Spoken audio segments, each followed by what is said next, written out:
Welcome to Thoughts Off the Stem. I'm Justin Barone, and today we're smoking in the bong and in the joint. We are smoking Wagner's Blue Lime Pie. First time I smoked it, I was having an allergic reaction, so I figured it didn't, well, I felt like it didn't taste like blue, lime, or pie. However, after smoking it a day later, when all my allergy things from the cat had calmed down, I smoked it, and sure enough, when you exhale, you get a little flavor of lime. It's really nice, actually, and I'm not a lime guy. So, in that one, this one is 22.7% with 0.8% CBD.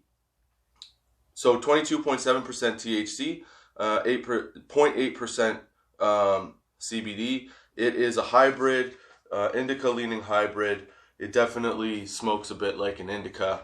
Yeah, because if you're ready to go to bed after you smoke it, you're ready to go to bed. Like, it's a nice, good sleep. I've been drinking a lot of those yuzu orange drinks, too. I was going to have one for this podcast, but I drank it last night while I ate some sours. It was a nice, the combination of the two was a really nice body buzz. And then we've also got the Yokan pen loaded up with some White Widow shatter from Shatterizer. Still the same stuff. It's still that 1 gram. I still have the majority of it left. It's amazing how long this stuff lasts because it's really nice and strong and intense. And it doesn't really, you don't need to use a lot of it to get high, even though it's only like 69% THC. It's really nice. So yeah, so we've been smoking that a lot. And like I said, last time or the time before in the session, I think, it's really nice when you put a little bit of shatter in and then you put some hash in the Yokan pen. Dude, let me tell you, I talked to a customer about it. He loved it. Yeah, it was awesome. So that's what we're smoking today. I hope you're having a good week.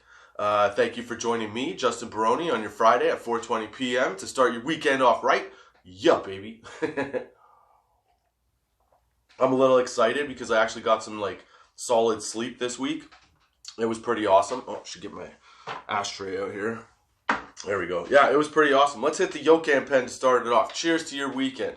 Like I said, thank you for joining me. I hope your week's been going good. I hope life's treating you right.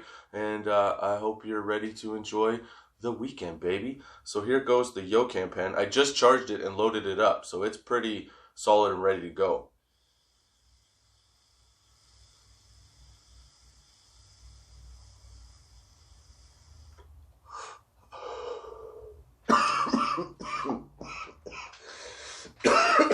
Well, excuse me.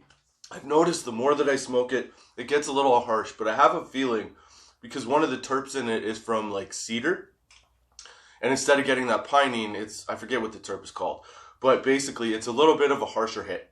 So if you take smaller hits, you don't get that big hack that I just did. But if you take big long hits, you do. That's what we found out as I've been smoking it over the past week and a half. And like I said, I have quite a bit of that shatter left, so it should last a while. I would think. I hope, anyway. It's not expensive. It's less than 50 bucks. Okay, I got a beef this week, man. I've been seeing a lot of these fucking ads on Instagram, and they've been coming at me pretty hard. They're about these t-shirts that, like, I can't remember the name of them, and I don't really want to say the name of them because I believe that they're just making people fucking lazy, okay? They're t-shirts for fat guys or really small guys. Because basically what these shirts do is they emphasize your shoulders, your arms, and your chest, while however they're cut, they're concealing your belly. I don't like this.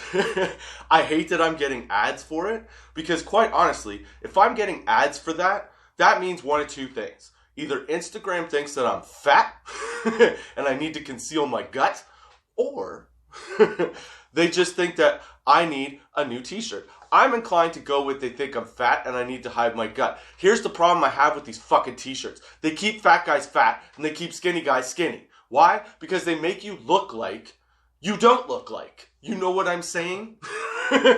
Okay? So they have a bunch of guys that are really heavy showing off these fucking things, okay? They hug your arms so it looks like you have ripped ass arms. They contour your shoulders and your neck as if like you're The Rock. They make you look like The Rock from the tits up.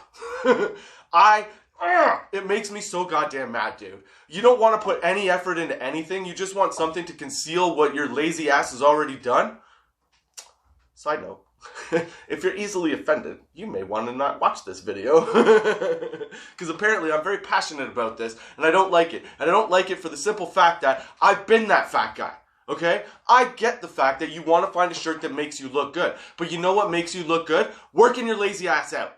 That's what makes you look fucking good. Okay? That's the only thing that makes you look good. Because as soon as you take that shirt off, guess what? You're looking at the same old... That's what I'm saying. You cannot rely on a shirt to make you look good. Sure, you feel better, but it's just promoting your own laziness. Drives me fucking crazy, man. I hate stuff that makes it...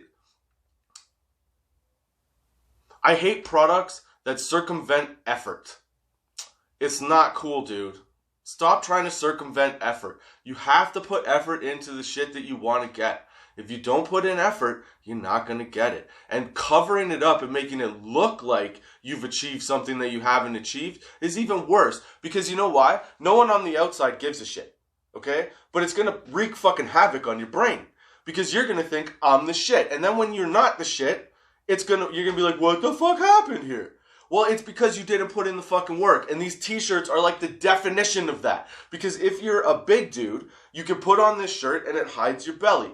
I don't know how they do it. It's like a magic shirt, okay? But it hides your belly and it makes you look like you're stacked, all right? If you're a little guy who, like, if you're really thin and it emphasizes it emphasizes from the tits up, okay? It emphasizes those areas for you. So if you are a little guy and you want to look big, you can put on one of these shirts and you look like you're ripped. Same thing with the big dude. I get the point of the shirt. The shirt is to be a good fit and make you look proper. I understand that. But you have to take a minute and be like, what am I really promoting here?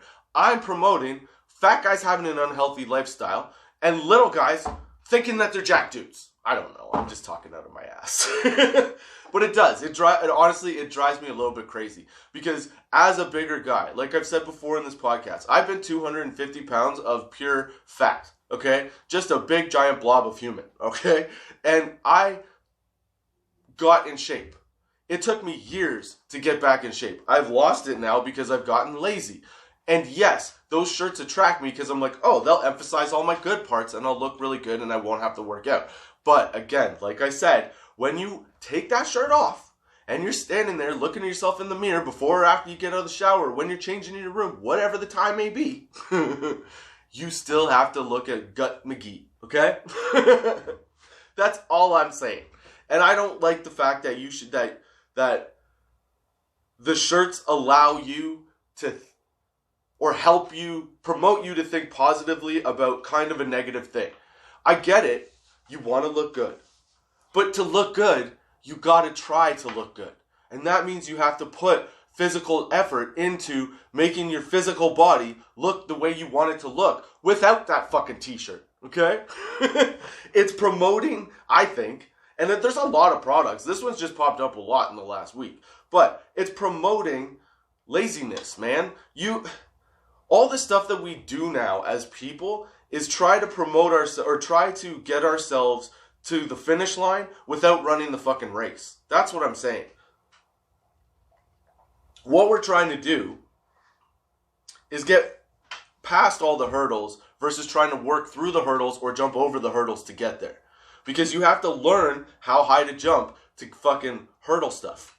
Right? So you learn by trial and error. If you don't have that learning by trial and error, you become the guy sitting on his couch watching this t-shirt ad being like, oh dude, that's the shirt I need. And then you get it and then you're like, oh man, I look awesome. But you're still unhappy about yourself. It doesn't change how you view you. It just changes how you feel you're viewed by other people. Does that not make sense? I hate it, man. Okay, I'll stop because it's time for the joint. We gotta start off. So this is what Blue Line Pie does. It gets me all amped up and overexcited about stupid shit, I guess. So yeah, like I said, I hope you're having a good week. I hope everything's going well. I hope you're lighting your joints and smoking your joints. You know what? This is one of the weeds, one of the strains that's better in a joint. It's really tasty in a joint. I don't know if it tastes like pie, but I could definitely get the limey flavor.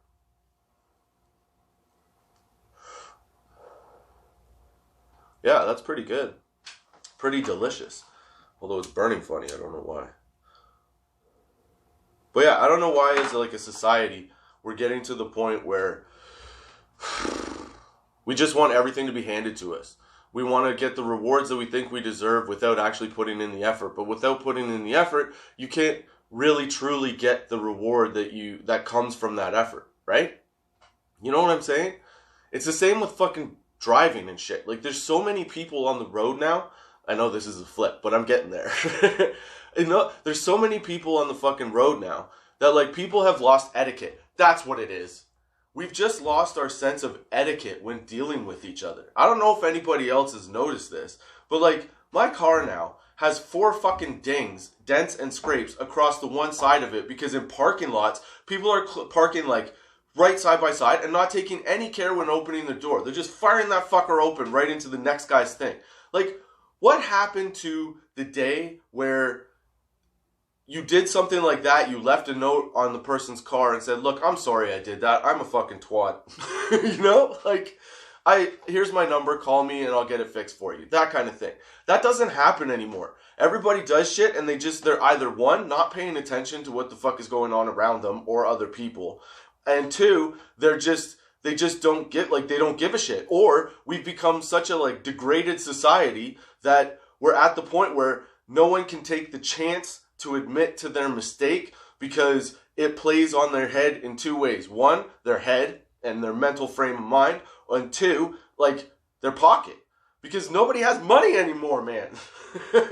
We've worked ourselves into a fucking hole. And we're careless. Like, our society is getting, like, way more careless and way less concerned with interpersonal interaction than they are with... Oh, fuck, I totally forgot my train of thought. Dude, this weed is excellent. It's compounding on itself. And the shatter just hit.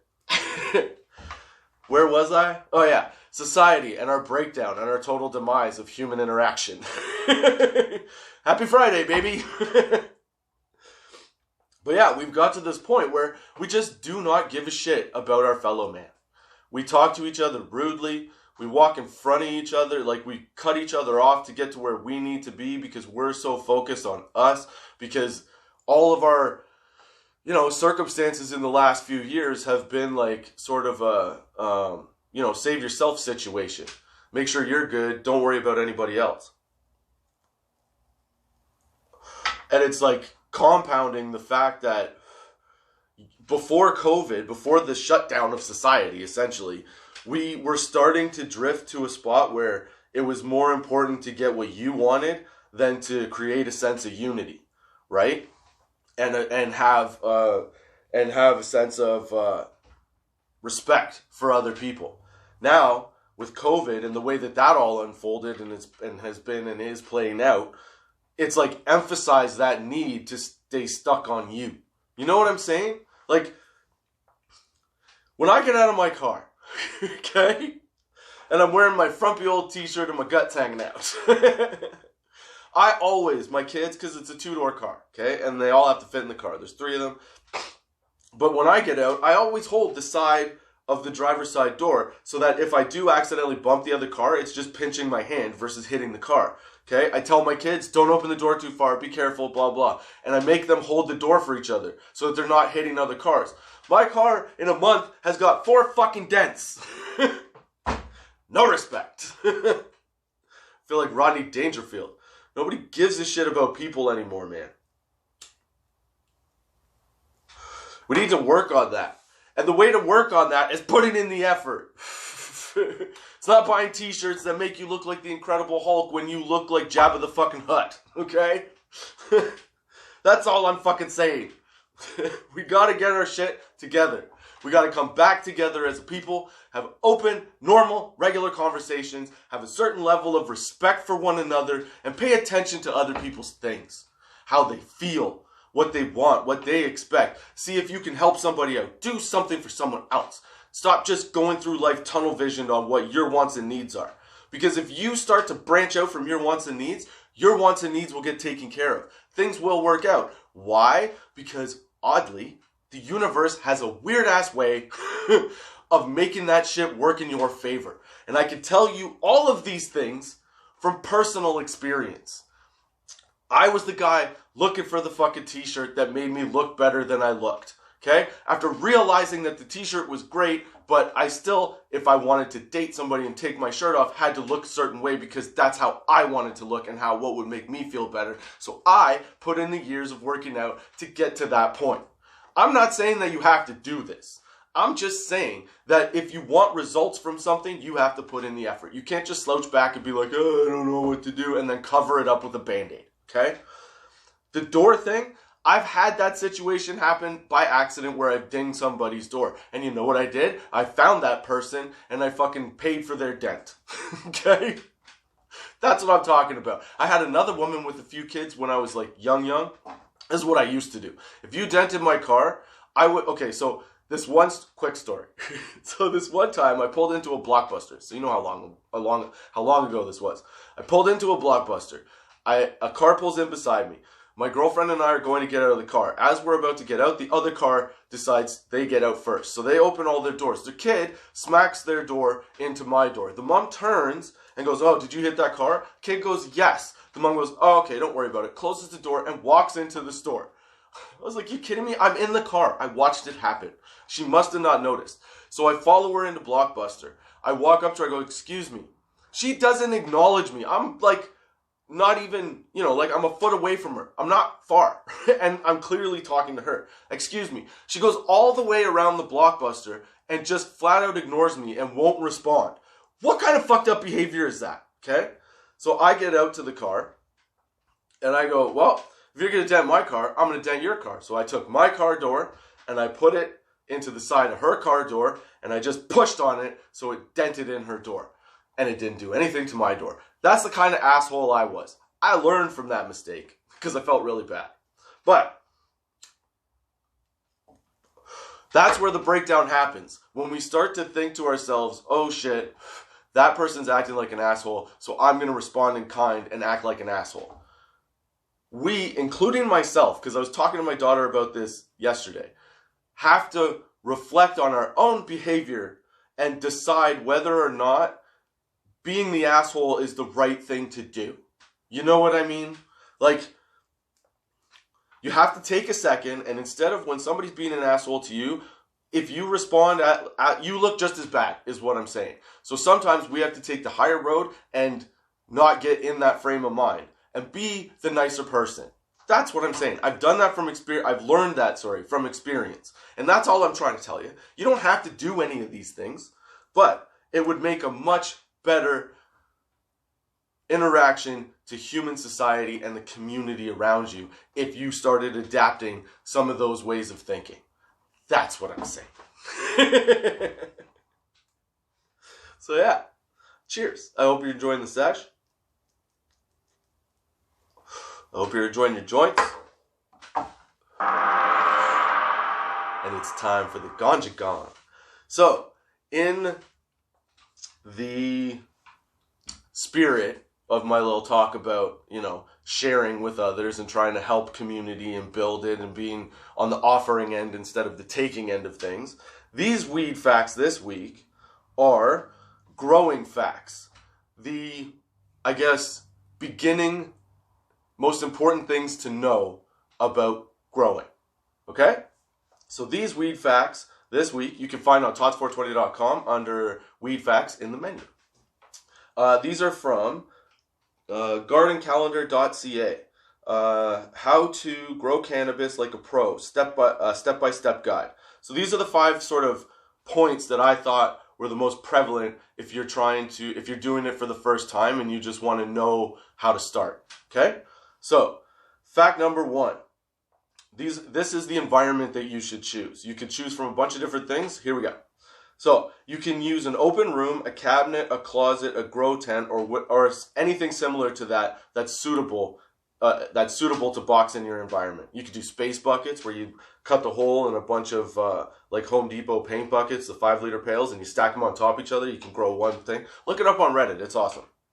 All right. You need to make sure this is a sub part of part 1. Part 1A or Weed Fact 1A. Okay. Make sure that you've got good air circulation because it's very important to the plants. You also may want to put a fan in the room or a fan in your space buckets if you can to keep the air circulating so it doesn't go stale. Yeah, and those are like the first couple things you need to consider when you're starting your grow. Okay, so avoid carpets, drapes, or raw wood because they'll absorb moisture, and yeah, you can get some funky shit happening with that. Make sure that your grow room can be light sealed so that the plants are only exposed to grow lights. Yeah, because you don't want in the dark time and the nighttime for them, you don't want any light seeping in whatsoever. So yeah, make sure you can do that, and then pay attention to the temperature. Best idea is probably to grab a little thermometer or whatever and make sure thermometer. You know what I'm talking about. Get a little temperature gauge, put it in the room so that you know what to maintain the temperature at. All right, weed fact number 2: grow lights. So what lights should you choose? Simple. LED grow lights. They're more expensive, I think. Here, I'll let this thing explain it. I'm not going to try to tell you something I don't know. Who am I talking about? I'm lying to you. Okay, here we go. Weed fact number 2. Why LED grow lights are the best choice. So the LED light emitting diode lights are proven to be the best option for marijuana growers. LED lights are highly efficient, require less electricity, create much less heat, and contain more wavelengths across the light spectrum, which leads to better quality plants. And they're more expensive than the fluorescent and the HID grow lights, but they do have an increased lifespan. Their light is healthier for the plants since they produce limited harmful wavelengths and they produce a full spectrum of light. Yeah, and they're 100% recyclable. So all around, they're better than the old school ones. But like again, it depends on how much money you have. But if you're gonna do it, these are the things to consider. Weed fact number 3: you got to know when to harvest once you've done all this, right? So timely harvesting and proper drying are as important as the whole growing process. Cannabis plants are ready to harvest when tiny crystals appear around the flowers. The plants have an intense smell, the flowers are sticky, the pistils change their color from white to red or brown, 60 to 70% of the white hairs curl in, and a few larger leaves turn yellow. So that's how to know when you're ready to harvest. Weed fact number 4: to harvest your plants, use a sturdy pair of scissors and cut the plant down from the root ball. So right where the soil is. Or you could pull out the roots, I'm sure. Unless you want to clone it, then you just got to trim it. But that's a different story. I'll look that up later. Okay, so then trim away the extra leaves and hang up your buds to dry. Oh wait, sorry, I missed a step. So to harvest your plants, use a sturdy pair of scissors and cut the plant down from the root ball. Oh yeah, then trim away the extra leaves and hang up your buds to dry. Drying should take a week or 2 depending on the humidity and the heat. For your buds to dry slowly, a humidity of 50% and a temperature around 70 degrees achieves the best results. So there you go. Step number 5, or weed fact number 5, the growing process, I guess. Once the small branches snap and the outside of the flowers feel dry, I think I got a hair in my head. Once the small branches snap, weed fact number 5. Once the small branches snap and the outside of the flowers feel dry, the buds are ready for curing in jars. Use opaque jars and choose the same temperature for the curing phase, but with humidity of choose the same temperature for the curing phase, but with a humidity of 60% instead of 50%. Make sure you open the jars daily for a period of 1 to 3 weeks. It can take up to 8 weeks for your marijuana to cure. So what they mean by opening them is burping. So when you put it in, you open it a little bit, you burp it so some air changes, and then you pop the lid back on. You don't have to leave it off for like hours. That's a bad idea. But yeah, I'm hoping to try and grow. But again, see, that's where the fucking marijuana plant it comes into play really nicely is that you have to put in effort. You don't even have to put in a lot of effort. You just have to put in a lot of attention and a little bit of effort, and you can have a good, solid weed plant. That's like life. Put in a little bit of attention, or add some attention with a little bit. This is your recipe for happy. a little bit of attention and a little bit of effort makes everything better, and it provides you with like end results that make you feel good. And that's what we're all after, really, is to feel good and have a good time, right? That's all I'm saying.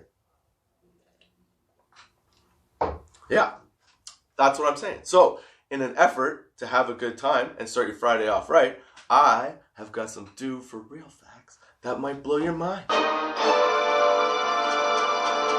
That's right. This week, for the dude for real facts, I picked some more facts that you didn't know. Things that, I don't know. I just thought these were funny, I guess. I was going to try and come up with something snappy to say, but fuck it. I just thought these were funny facts that you didn't know that I think are kind of crazy. I don't know if you know these, but these Dude For Real facts you can find on tots420.com in the menu under Dude For Real. And they are from thefactsite.com. 200 OMG facts you didn't know. So, Dude For Real fact number 1. Did you know that chewing gum boosts mental proficiency and is considered a better test aid than caffeine? Nobody knows why, but it is. So if you chew gum while you're doing a test, apparently your brain functions better. Who knew? Do for real fact number 2. If you point your car keys, if you have a remote starter thing or like a unlock dealie, right? If you point your car keys to your head, it increases the remote signal range. Yup. I haven't tried it yet. I'm too afraid to point an electronic device directly at my brain. But this is what they say. If you do that, this works by using your brain to act as a radio transmitter. So the electrical, I don't know. I'm making shit up. I'm reading that, but this is made up right here. Your brain's radioelectric waves helps move the signal farther to the car. However, how far is your car and how far away do you have to be? Next time you're at the mall, walk outside. As soon as you get out the doors, if your car is at the back of the parking lot, click it and see if you could see it go off when you're like 200 yards away or 100 yards away. Because I feel like the range is still limited. Do for real fact number 4. There's very little evidence. Oh, sorry. This is for the Americans. And like, dudes, check this shit out. Okay? I didn't say this. I'm reading this. There's very little evidence. Where is it? There's very little evidence the TSA has ever stopped a terrorist or found a real bomb. When tested, they failed to find the fake weapons and bombs 95% of the time. Sorry, guys. I don't mean to make fun of you, but that's nuts. Also makes a lot of sense. All right. Do for real fact number 5. In 1992, a shipping crate containing 28,000 rubber duckies fell overboard. They washed up around the world for the next 20 years. That's a new meaning to the whole rubber ducky song. Quack, quack. Oh, man. Well, those are the do for real facts, the weed facts. My thoughts on how society is moving, I guess. I'm really, really high right now. I hope you're high. I hope you enjoyed the sesh. Those are my thoughts off the stem. I hope you come back next week at 4:20 p.m. with me, Justin Barone, on Anchor, Spotify, Google Podcasts, Apple Podcasts, iTunes, wherever you get a podcast, YouTube, Good Pods, Podchaser. It's out there. And check out tots420.com for some hoodies, some hats. I got new merch coming soon. And yeah, it's going to be in a little bit because it's pretty awesome. So hopefully you'll check it out. Check out the weed facts, again, in the menu under weed facts, the do for real facts. And if you want, you can hit me up on email. Just go to tots420.com/contact and you can shoot me an email. Tell me what you think of the show. Leave a comment. Do all that fun stuff. Subscribe, like the video, share them with your friends. Help me out. Help me help you. Help me help you. I'm just playing around. I hope you have a good weekend. I hope you have a good next week. And until next time, keep your lids low, baby.